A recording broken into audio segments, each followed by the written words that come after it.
Iranian ambassador for being here.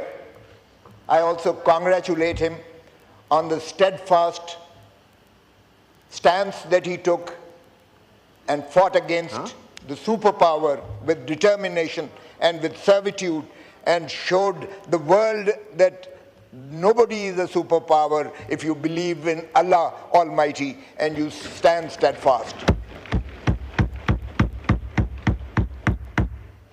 I'm sure now the Muslim Ummah will learn a lesson from this, because the Muslim Ummah has to get united. There are 57 countries of the Muslim world, and if we stand united, Netanyahu and Israel would be no match at all. The one terrorist who has been declared by the International Court of Justice is rampaging the world. He is a destroyer. We still have to be very cautious, because till Friday, there is a lot of gap between the lip and the cup. We never know that this is going to mature, but we hope and we expect that this will. Pakistan will, inshallah, and Pakistan has always been playing the role of a unifying force. Even in 75, Zulfikar Ali Bhutto, he galvanized all the Muslims in Lahore, in Pakistan. He took the leadership and he told the Muslim world that we need to have an atom bomb, an Islamic bomb. And alhamdulillah, all the Muslim world unified with him. Even Saudi, the king, he gave him a blank check. And this is today that you have the only atomic power in the Islamic world, which is Pakistan. So Pakistan stands with you, sir. Pakistan stands with Iran. Pakistan stands with the Muslim world.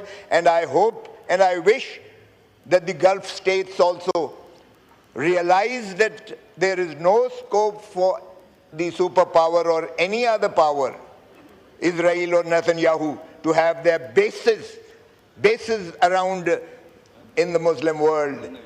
Because from those bases, the superpower or Netanyahu has been able to operate against the Iranians, and the Iranians in self-defense did react, although slightly there was a damage also, collateral damage done. But nevertheless, I congratulate the Iranians, I congratulate you, sir, the ambassador, excellency, and you are welcome on behalf of the opposition. I, on my own behalf and on behalf of the opposition, stand united with you.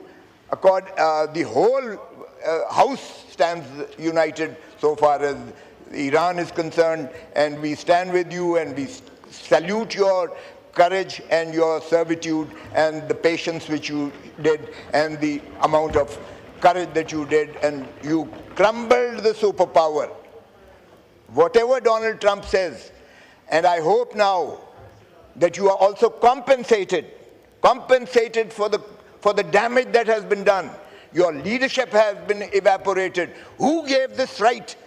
Who gave this right to Netanyahu or Donald Trump to attack you, to attack your children's school, to eliminate your leadership?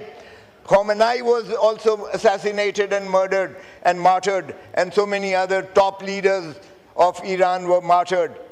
Is anybody going to account for that? I wish the world conscience rises and takes stock of this also.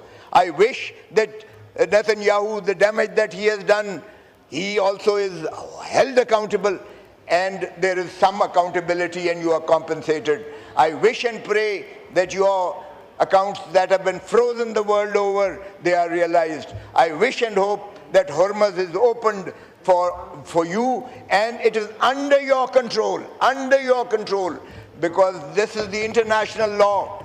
International